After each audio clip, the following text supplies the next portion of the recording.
My name's Emma Jack, and I have a son, Liam, who's 20 and off at college right now. We've been scrimping and saving for years to keep him there, cutting corners, skipping vacations, you name it, so he could have a shot at something bigger. We live in the house my grandmother left us when she moved into a nursing home. It's large, comfy, but nothing fancy, just feels like home. Jack works at the local hardware store, and I manage the front desk at a doctor's office. We make do, living a no-frills kind of life, and that's just fine by us. It was a Thursday afternoon, the sun hanging just right, making you think about calling it a day early. But then Jack's phone rang, cutting through any thoughts of an early weekend. I was chopping carrots, mind half on dinner, half on a list of bills that needed paying when I heard him answer. "Hello? Mom, slow down. What's wrong?" His face went white as he listened. I stopped what I was doing, towel in hand, watching him pace. He ended the call looking shaken. "That was my dad," he said, sinking into the couch like his strings had been cut. "Their business tanked, bankrupt. They've lost everything, even the house." My heart sank. "Oh, Jack, that's terrible. What are they planning to do?" "They want to come stay with us, just for a bit," he said, "till they sort something out." I hesitated, thinking about our already tight budget, the quiet order of our life that was about to be appended. "And what did you tell them?" He rubbed his neck, a sure sign he was stressed. "Told them I'd talk to you first. It's your house, Emma. Wouldn't just spring that on you without checking." Jack's parents, Frank and Helen, they weren't the easygoing type. High flyers used to the good life, and our simple setup was miles from what they were accustomed to. "You know how they are, Jack. This house, it ain't their style." I know," he looked uneasy. "But they're my folks, Em. They're stuck." Thinking of all the times they visited, noses turned up at our modest living, it was clear they'd be like fish out of water here. But then, picturing them desperate enough to ask for help, my resolve softened. "All right, they can come, but it's temporary, right? Just till they're back on their feet?" He picked up his phone, dialed, and after a short, muffled exchange, "Mom, Emma, and I talked it over. You can crash here for a bit, but just till you find a place. Got it?" We're not running a hotel. I couldn't hear what was said on the other end, but Jack's tight-lipped, "Yes, Mom, we're clear," gave me the gist. He hung up and exhaled long and hard. "They're thankful, Em. They'll be here next week." Last week, Jack told his folks they could stay with us for a bit, and today, they were moving in. I watched from the porch as two huge trucks rolled up our driveway, and I swear my heart sank. Jack was out there directing traffic like some parking lot attendant, trying to keep a smile plastered on his face. Frank was the first to barrel out of the car, a big grin on his face, clapping Jack on the back so hard you'd think he'd won the lottery and not just moved into his son's house. "Emma, darling," Helen swept up to me, all perfumed and peppy, planting a kiss on my cheek that felt more like a branding iron. "You're an angel for letting us invade like this." I forced a smile, my eyes darting to the mountain of stuff they were unloading. "It's no problem, Helen. But is this all of it?" "Oh, this is just the essentials." She waved a dismissive hand, as if the pile of furniture and boxes wasn't already swallowing our front yard. "The rest we'll put in storage, essentials." I bit my tongue to keep from saying anything rash. If these were essentials, I dreaded to think what they'd left behind. Jack caught my eye, and I could tell he was thinking the same thing. "Let's get this stuff inside then," Jack said, more to himself than anyone else. Frank and Helen directed the movers with the kind of authority you'd think they were moving into a palace, not our modest little home. The mover shuffled past, hauling armchairs, countless boxes, and, would you believe it, a grandfather clock. Who needs a grandfather clock in their temporary home? "Right there, boys," Frank directed, pointing at various spots around our living room, which was rapidly disappearing under a sea of their belongings. I pulled Jack aside while the movers took a breather. "Jack, this is crazy. They brought enough to furnish a whole house. Where are we going to put all this?" Jack rubbed his temples. I know, I'll talk to them. Okay, let's just get through today." We retreated as the movers continued their work. The whole ground floor was turning into a replica of Frank and Helen's old house. Every corner filled, every space taken over. By the time the movers were done, our once cozy living room looked more like a storage unit. Dinner that night was a chaotic affair. We barely found the table under all the clutter.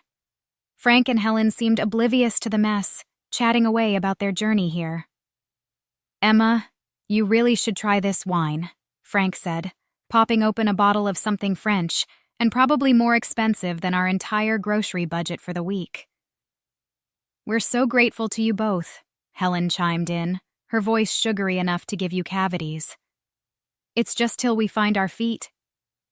"Yeah, about that," Jack started, clearing his throat. "We need to talk about some ground rules. Space is tight and—" "Oh, don't worry about it, son," Frank waved him off.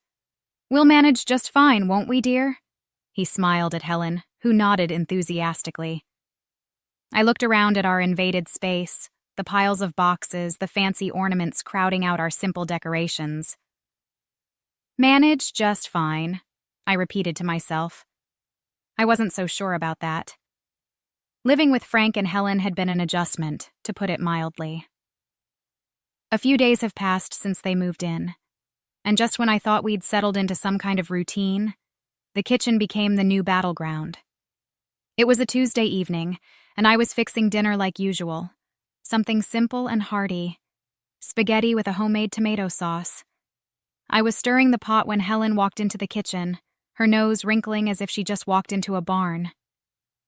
"What's that smell?" she asked, her tone dripping with disdain. "It's dinner," I replied, keeping my voice as steady as I could manage. "Spaghetti night." "Spaghetti?" she scoffed, peering over my shoulder. "Where's the meat, the fresh herbs? This is what you feed us, Jack?" Hearing the commotion, Jack wandered in, drying his hands on a dish towel. "What's the problem?" His mom turned to him with a look that could curdle milk. "The problem, Jack, is that we're expected to eat this." She gestured at the bubbling pot. "This slop." I took a deep breath, trying not to let her get to me. "It's what we usually eat. We can't afford steaks and fancy meals every night." Jack stepped between us, his face set in hard lines. "Mom, this is Emma's house, and this is what we eat. If you want something else, you're welcome to cook for yourselves." "Oh, we will," Helen retorted, her eyes narrowing. "And we expect you to provide the groceries we require. We're not used to living like this." I'd had enough. "Look, I'm sorry you're used to different, but this is what we can manage. Our budget doesn't stretch to luxuries." Frank, who'd been silent up till then, chimed in, his voice booming. "Then perhaps you need to reevaluate your budget, young lady. We're not animals to feed on scraps." Jack's jaw clenched. "Dad, that's enough. We're doing the best we can." The room was thick with tension, everyone's shoulders up around their ears. Finally, Helen huffed. "Fine. Tomorrow we'll give you a list of what we eat. You can make sure it's here." The next day, true to her word, Helen handed me a list. Marbled beef, fresh seafood, organic this, imported that. I looked at the list, my heart sinking. That evening, we sat down with Frank and Helen, the list between us on the kitchen table. "We expect proper meals," Frank declared. "Steaks from marbled beef or the finest fish." "We can't swing that," Jack said, his voice firm but weary. "That's just not in our budget." Their response was swift and harsh. "Lazy, both of you," Helen snapped. "Can't even provide a decent meal." In the end, feeling cornered, I caved to their demands. I started buying only the highest quality products for them, while Jack and I got by on fast food just to save costs. A month later, I sat down to crunch the numbers, and my heart nearly stopped. Our food expenses had doubled, and to top it off, Helen's daily luxurious baths had sent our water bill through the roof. Dinner had become a battlefield, but tonight was different. Frank and Helen were digging into some lavish dishes they'd insisted on buying, marbled steaks and imported fish. Meanwhile, Jack and I sat across from them, our plates filled with the simple pasta we could afford. The disparity wasn't just on our plates, it was drawing a deeper line between us every day. As they savored another bite of their expensive meals, I couldn't hold back any longer. "This has got to stop," I said, the words heavy in the air. Helen looked up, her fork halfway to her mouth. "What are you talking about now?" "We can't keep living like this, eating separately, different meals. It's ridiculous. From now on, everyone in this house eats the same, and we're sticking to what we can afford." Frank laughed, a harsh sound that grated on my nerves. "You expect us to eat that slop?" "It's not slop, it's dinner. It's what we eat," I shot back, my patience fraying. The laughter vanished from Frank's face, replaced by a scowl. Helen chimed in, her tone sharp and accusing. "How can you be so greedy and lazy? Cooking decent food isn't that hard." They both turned to Jack, their expressions full of expectation. "You're going to let her talk to us like this in your own house?" That was the last straw. Jack's hand slammed down on the table, making the plates jump. "First off, this is Emma's house, and you will treat her with respect." The impact of his words hit hard. Helen's eyes filled with tears, her voice quivering.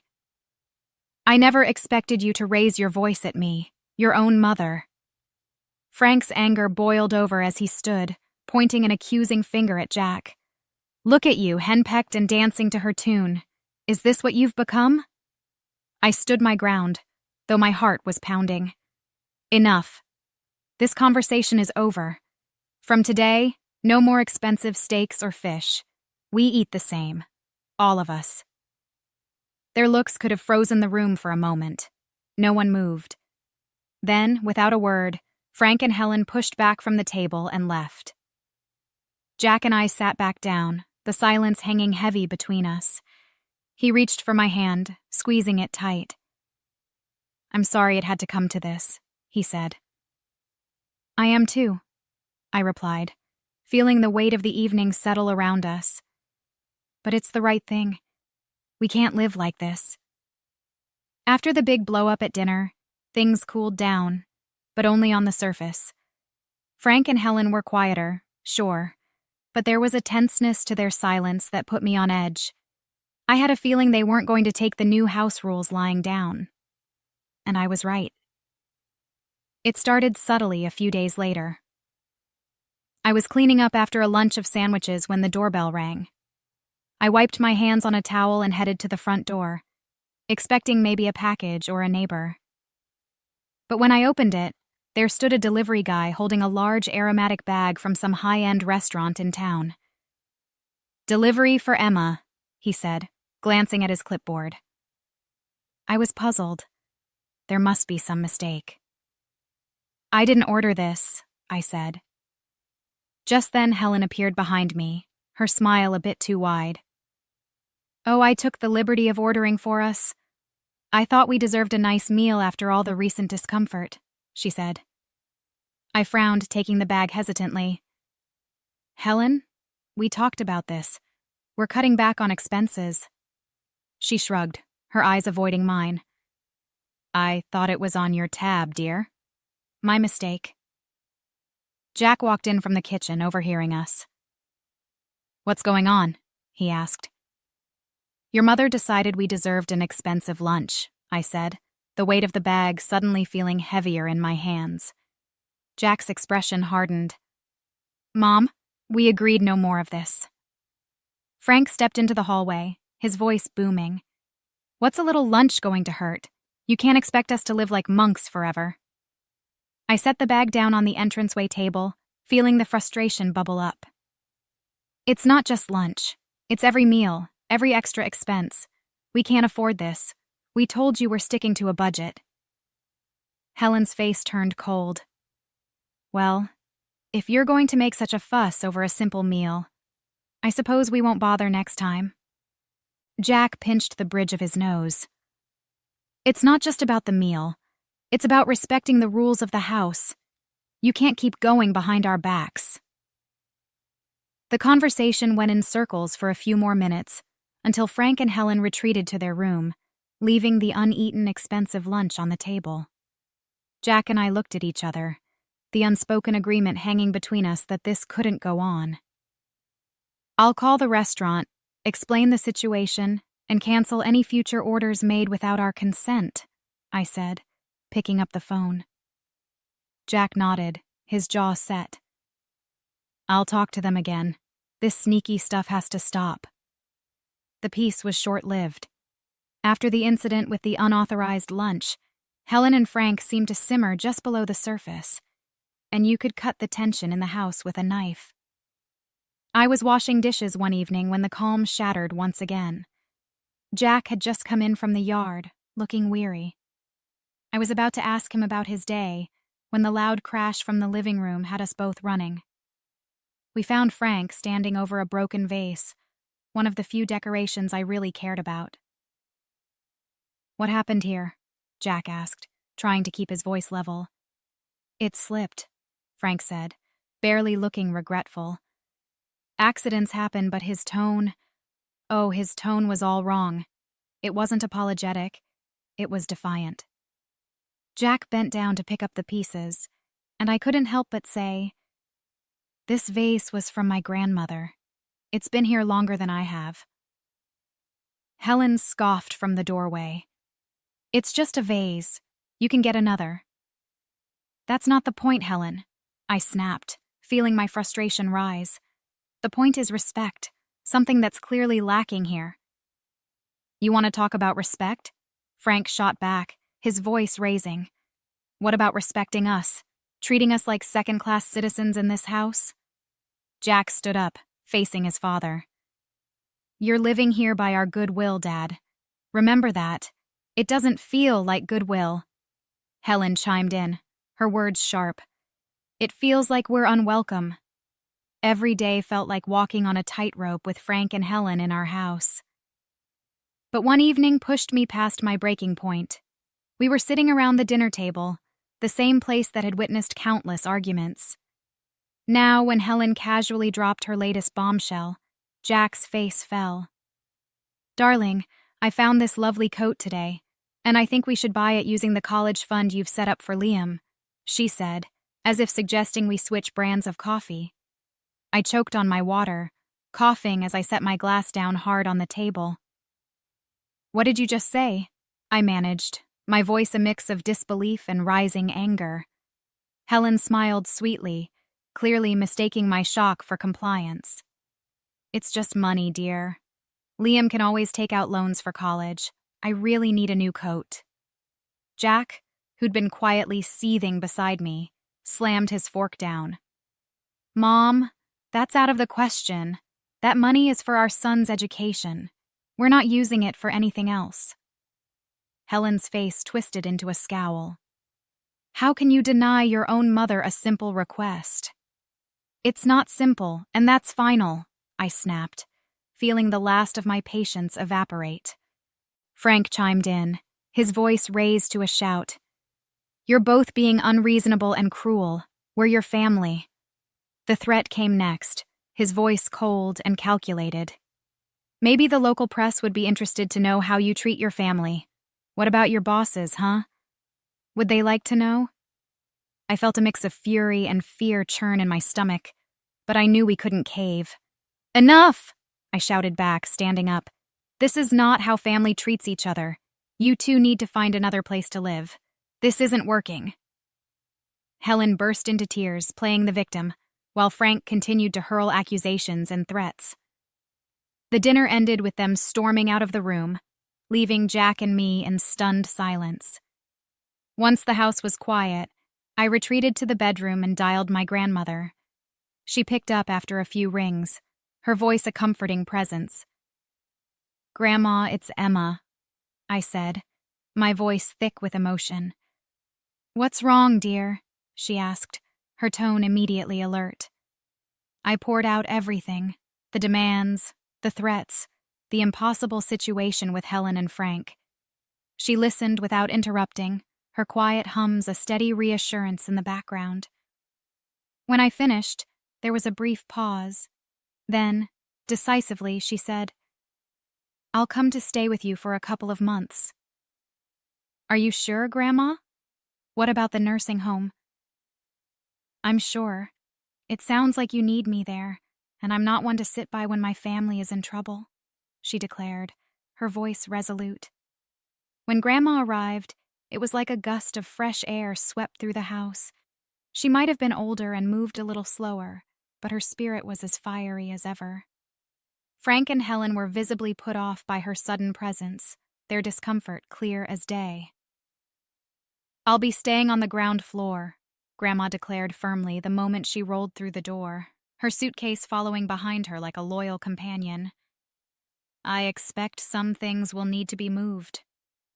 Frank tried to mask his irritation with a forced smile. "Of course we'll make you comfortable, won't we, Helen?" Helen nodded stiffly, her eyes darting around, probably calculating what they'd need to shift or hide away. I couldn't help but feel a surge of relief. Finally, someone was putting them in their place. As soon as the movers finished rearranging the furniture to make room for Grandma, she called a family meeting in the living room. "Now, I've heard quite a bit from Emma about what's been going on here, and I'm not pleased," she began, her tone stern, cutting through any pretense of pleasantries. Frank opened his mouth to protest, but Grandma raised her hand, silencing him. "I'm not done.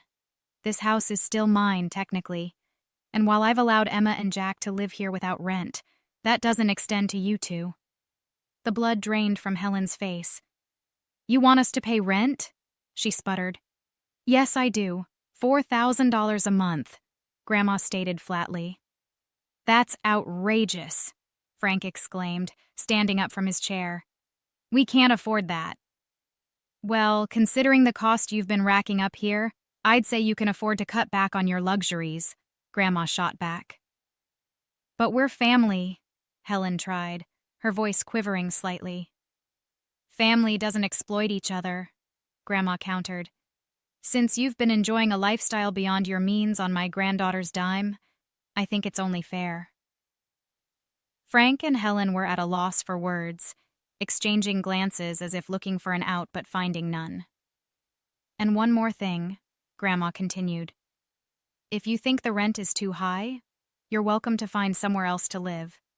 Or if you decide to stay, you'll provide me with daily assistance.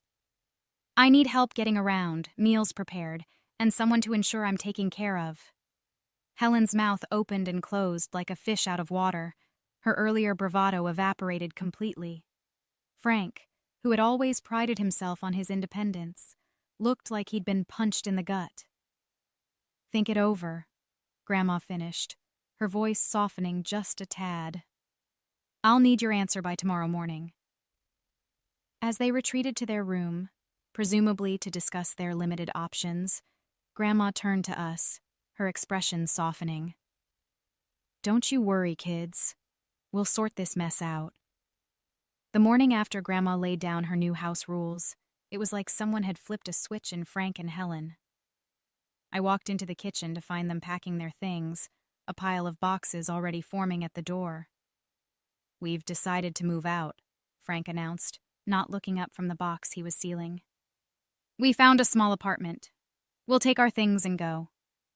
Helen was quieter, busily stuffing things into bags, her movements sharp and quick.